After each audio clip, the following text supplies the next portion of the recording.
welcome, and thank you to Sophiajacob Gallery. I am Ayako Kataoka, and I am originally from Tokyo, Japan. And I've been only here in Baltimore about 4 years, almost 3.5 years, and it's been really great. I think Baltimore has such a strong focal point in art scene, art and music scenes, so it's just great to be here. And yeah, so let's get started. I'm a little nervous. This is my second language too. I wish I could just speak Japanese. Okay. So this is a mixed media installation I did in 2007. These are close-up shots of each element in the installation.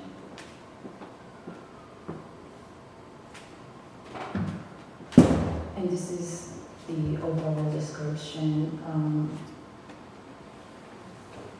It had, yes, it was a mixed media, and I didn't really choose the medium to work with. It sort of naturally happened.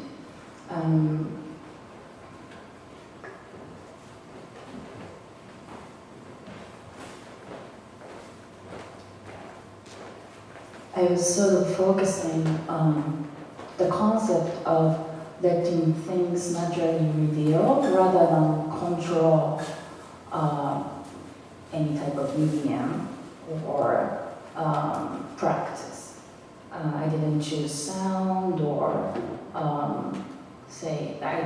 this installation is ceramics, but I wasn't planning to use it. It just sort of naturally happened to be that way. The concept, what I just said, sort of derives from this artist called Myelin, and I was studying her works and encountered with this statement of hers, and it really sort of resonated inside of me. So this was the starting point of this installation. This was a site-specific installation, so I was obviously looking for elements to create this site-specific installation. And this building was where my installation was placed, and it was a big influence of this installation. It's just such a gorgeous place to work with. And you see, the style of architecture and all the decorative elements is really strongly apparent in this building, in the site. So I took a moment, quite a time, to learn about this building itself and the history. So this building is a music building at Mills College, and actually this was my thesis piece for my master's program. And it was great to have all that time just to myself. I didn't have a child. And it's just, when I look back, it was just amazing to be able to tune in and just think about one piece and have maybe a few months to work on it. So when you have that time, you should really take advantage of it.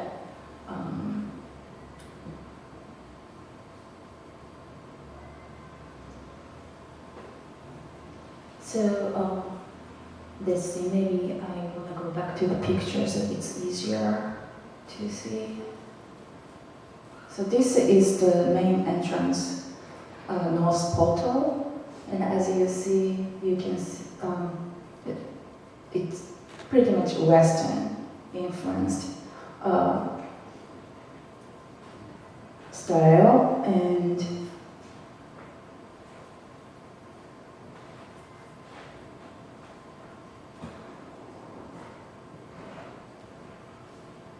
you can read this text a little bit. It's astonishing to see such a beautiful entrance in such a great condition. People spend a lot of time and effort to maintain this entrance. It's a historic building. And this is a foyer. And I think that you can't really see from this picture, but there's a griffin patterns on that stone portion of it on the wall.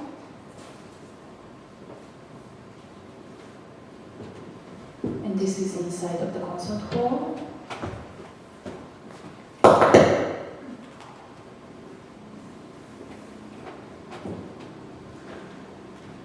And this is a south portal of the building. So as you can see, the north portal sort of represents mixture of Western designs. And this part, this opening of the entrance, this opening part, you can see the resemblance of Islamic design. It's sort of like an entrance to a mosque. And this is a picture from a Quran, and this is an opening page of the Quran. So as you can see, the shape being resembled in this entrance shape. So when I was creating this installation, it was 2007, and the conflict between the US and the Middle East was a significant feature of the geopolitical landscape, and it really was disturbing. And I'm not a citizen here, I'm still a Japanese citizen. I don't get to vote. I hope you guys want to go and vote next month. But I wanted it to somehow, of course, it's a big deal and it influences you, and you think about it, and as an artist, you feel like you're going to respond to it.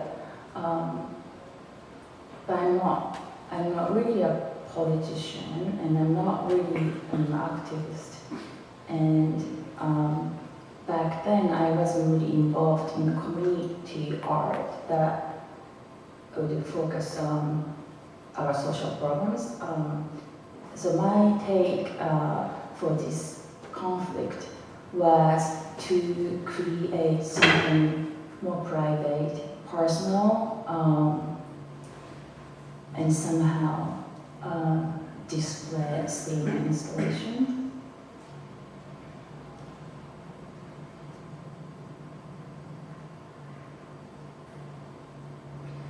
So in between North Portal and South Portal, there was this outside, sort of like a corridor. It's a portico. It's outside portico that was long enough, and it would have a traffic. It's a corridor for people to walk by. So I knew if I placed an installation there, I would have many opportunities, and a lot of people would actually come and see, and it's a good access. It's a corridor, people would come and walk through. I wanted to make sure that my installation would be viewed by people. So I chose actually this site for my installation.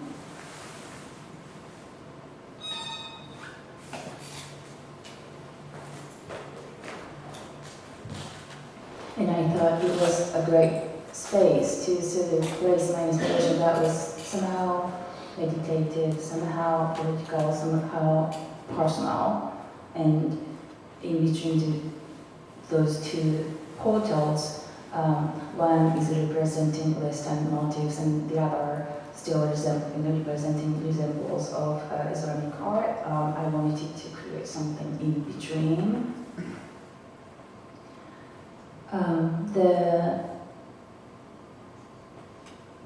element of surrounding environment of this site, as I said, there is a Western element, there is an Islamic elements, and you can of course go further than that, obviously.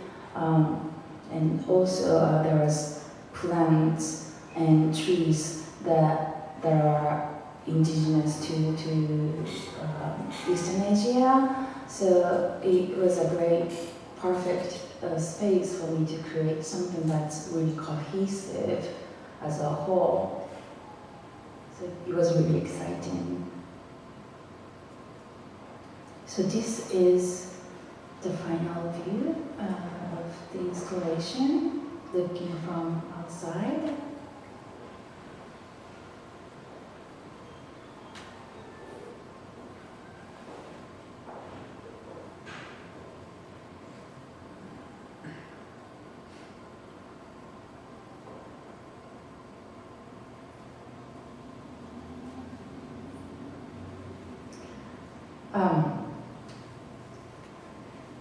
I wasn't quite sure if I should get into interpretation of each material, but yeah, I started working on making this torso with ceramics. It's just, I didn't plan on it, but I just had this urge of wanting to make a torso. That's my portion, my portion of my figure.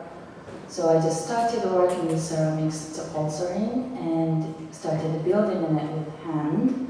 And I was touching myself, making sure how my body itself would feel and transferring it into ceramics. It was really tactile, how my body feels and how the clay feels.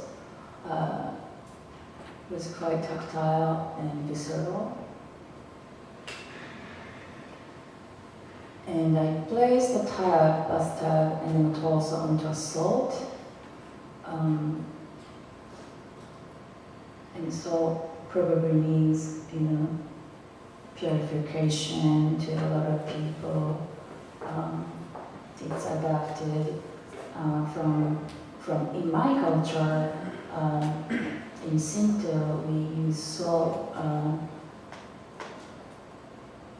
literally to cleanse feelings, and we would place salt onto right by our entrance door, and that means something bad wouldn't enter into your house. So or we would place salt in a Shinto shrine that is mounted onto an exterior wall of your house in your room. So it meant kind of traditional, natural to me, and I decided to use salt as a part of the material in this installation.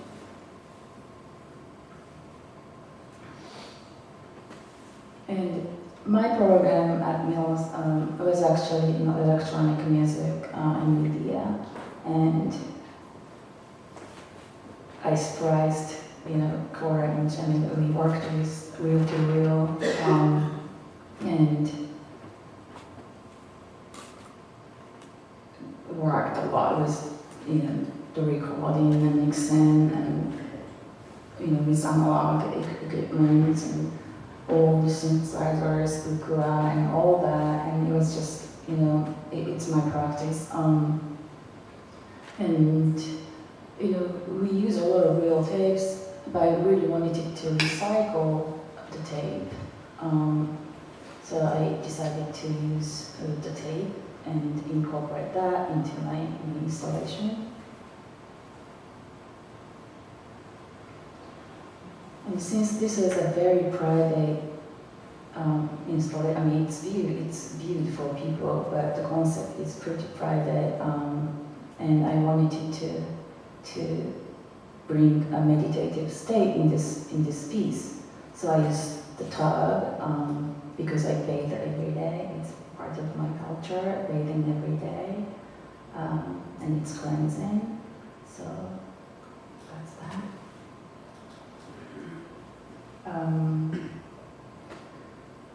And I wrote a poem responding to this conflict that was happening at the time. And I displayed that onto the water in the tub. And the sound element of this installation, I recorded myself bathing and placed speakers playing back the sound of it against the exterior of the tub, so the sound of it would resonate the tub itself from outside and vibrate the water too. But it wouldn't be as audible, so I decided to remix the recording and diffuse it over the entire site, the space of the installation itself, so that overall sound actually would travel in the space and actually defining the entire area.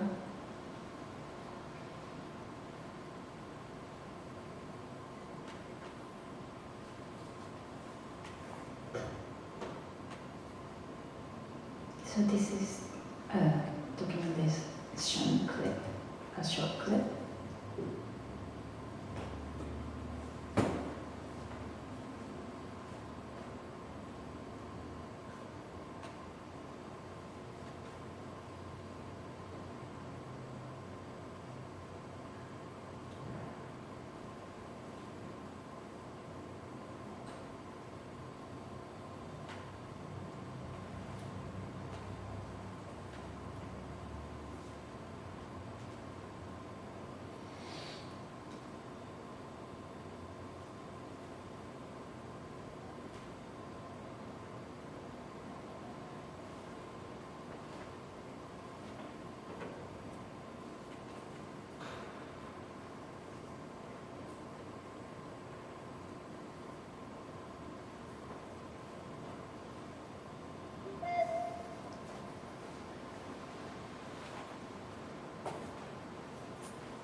So on to the next one.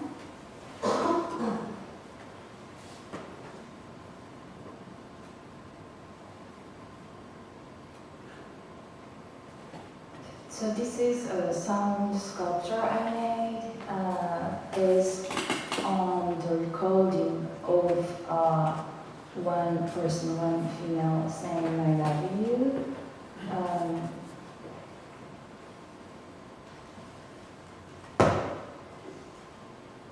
When you work with time-based medium,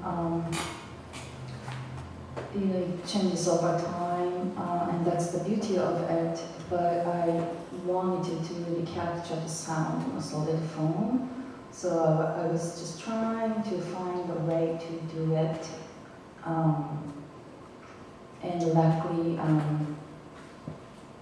the technology was available for me, so I did this analyzation of the sound in Max MS Digital, and I did a FFT analyzation of it, and used the data of 3D coordination. So there's the volume intensity, and frequency, and time, and you get 3D coordinations out of this data, and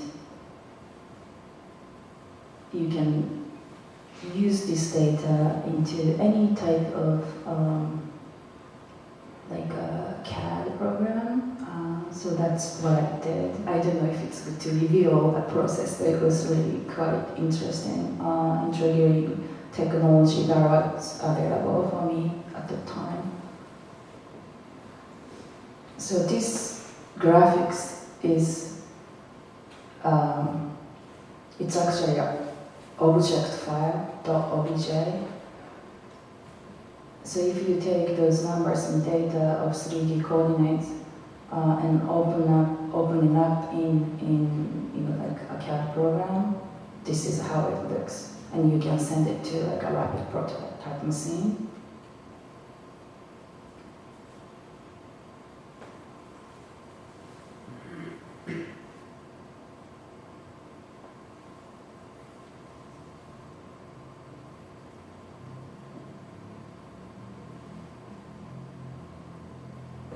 I'd love to actually keep working on this project, but it's still quite pricey to do a printing, 3D printing.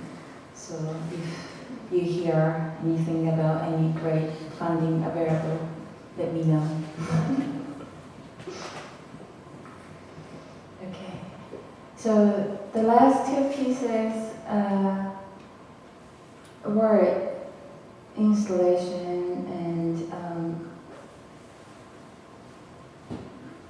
and something that, I guess it's a visual art, and something that I would sort of just spend time and work with different mediums to create something visual, and that doesn't really incorporate my own movement of my own body. But one of other practice I do is experimental movement. You can call it dance. So when you dance, you have a space, empty space, and you move around in that space, and you have your body and your arms and legs and all those parts that you can create lines, shapes, and of course there's the weight. So each part that you use has tons of things you can do. So I've been sort of focusing on the experimental movement, and I've been spending quite amount of time on it. So this is the void space, and if you are thrown into this space, how you want to work with it, with your own body. Where are you going to be? Where in this space are you going to be? Are you going to be on the floor? Or are you going to be standing up all the way? Or are you going to be in the middle? Or are you going to be moving really fast or angular? Or are you being like really slow?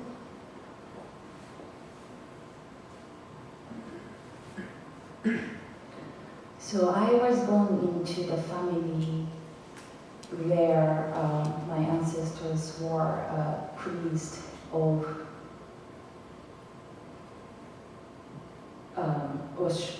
Shinto shrines. And I think about 13th century, they got converted to a Buddhist. So they became priests of Buddhism temple. So it's kind of interesting, you can have this duality embedded in my culture. But so, that's where I grew up. And one of the things that my family did was a Japanese calligraphy. So I was taught to do that, since I was like 3, with, brush and ink. And when you do calligraphy from scratch in a traditional way, you have this solid ink that you can grind onto display and add a little bit of water to make an ink.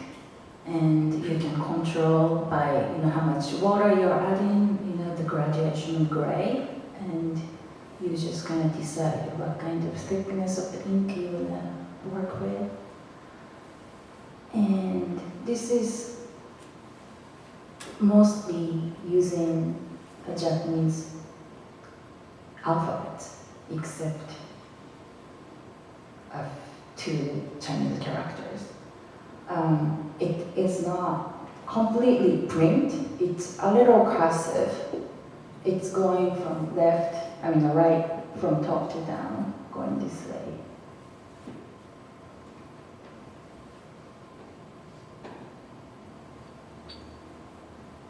And it's saying, it's actually my grandfather's handwriting. It says, this house is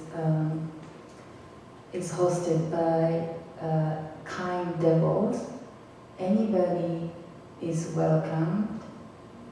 There are delicious sweets waiting for you, and there is also hot tea. So come in. So this is a print writing, and it's going from right to left down this way. And this is all written in Chinese characters, and it's saying you're looking at a paddle floating and enjoying a glass of sake.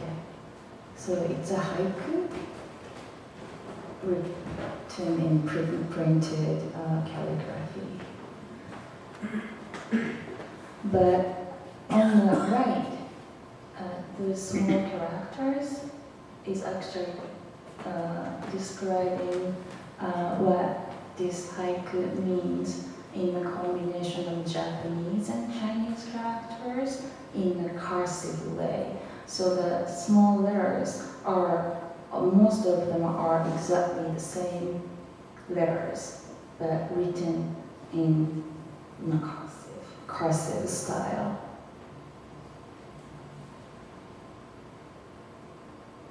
And this one is saying, I'm looking at a stream of water.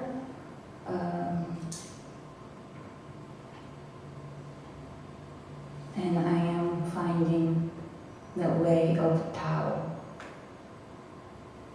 So the 5 characters imprinted written in Chinese characters, and then a small portion of it is in cursive.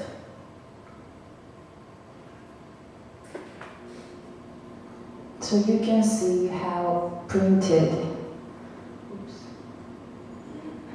characters are being transformed into cursive. And I think I was preparing this presentation and thinking about it, and I think this is where I come back to, or how I actually work with my own body.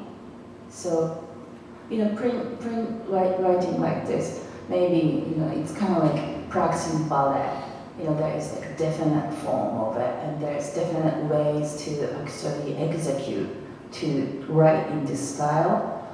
And first brush stroke, when you actually start a letter, and there's specific order to write characters, and how much weight you add onto a tip of brush would define, the shape and weight of the line, and you have to lift it to create a thinner line, and it cannot really stop. It has to move into a second stroke, and it has to keep going. But you really kind of have to do it right to create a right movement. So in a print style, it's kind of rigorous.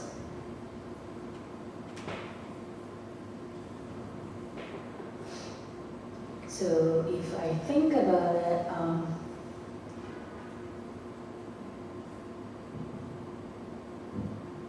to transfer this, strokes and all that into movement, body movement, it really makes sense to me.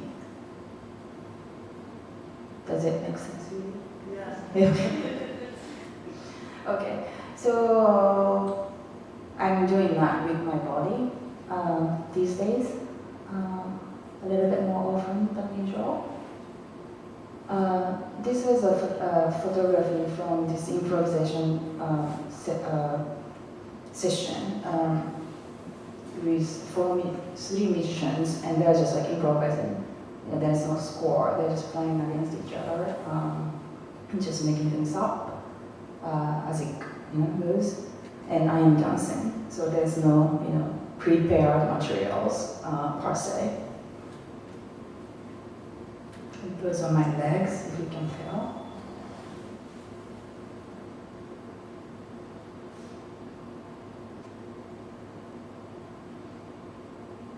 And this one was actually from, I think, Transmodern. That I used strings that are attached to my hands and legs, and created a restriction, so I'm not fully being able to move. I mean, the strings are controlling a video and the sound. It had an interface, and this string was actually controlling a jitter visuals, and the maximum is this portion of the sound. So, if I could just move the strings, however it takes to create good visual images or the sound, sure, I would just go like that, whatever, but I need to be,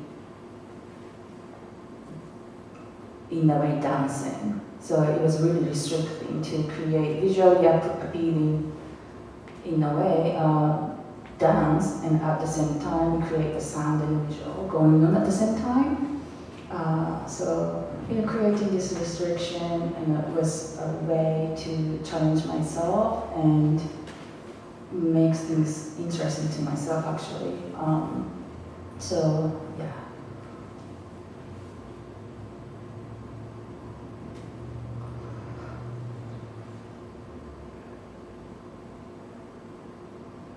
Maybe it's easier to see the footage.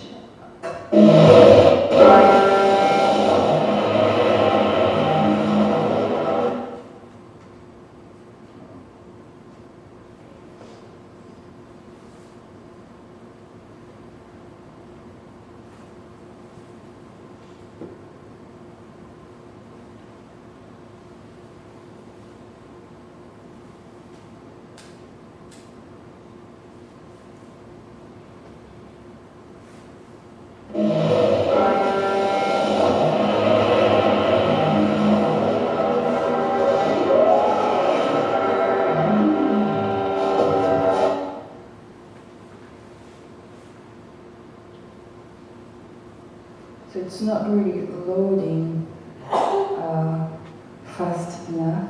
I think it's just 11 minutes.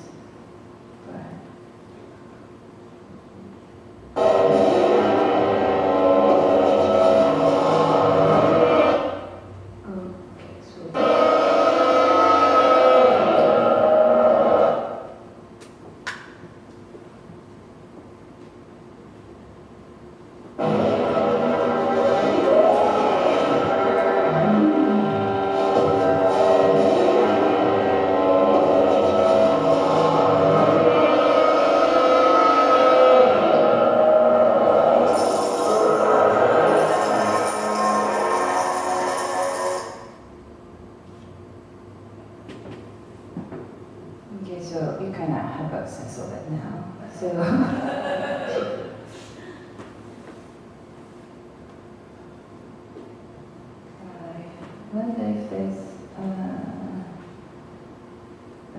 shorter clip, they can go faster.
these are the clips from my performances. That I worked with musicians and danced with improvisation music. I think I am performing somewhere soon again. So I hope to see you guys there. Thank you.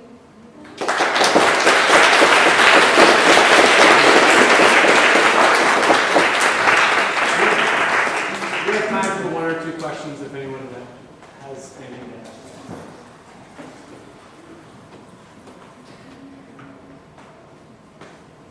I have a question. For that piece, you use a 3D printer. What material did it print? This one was, it used acrylic resin, but I think there are more materials that are available now these days for you to be able to print, 3D print. Was it like additive? Or did it like take away from something? Well, it's filled. This is acrylic resin, but inside of it, there's other material that you can actually, you don't actually need that part because it's 3D. So they use this material inside of the inside of it to create those contours. That's how it was in 2008. So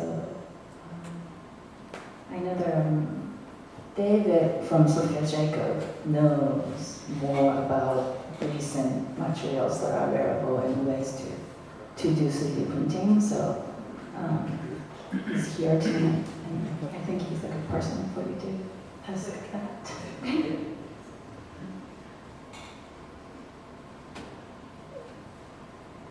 Thank you, Ayako.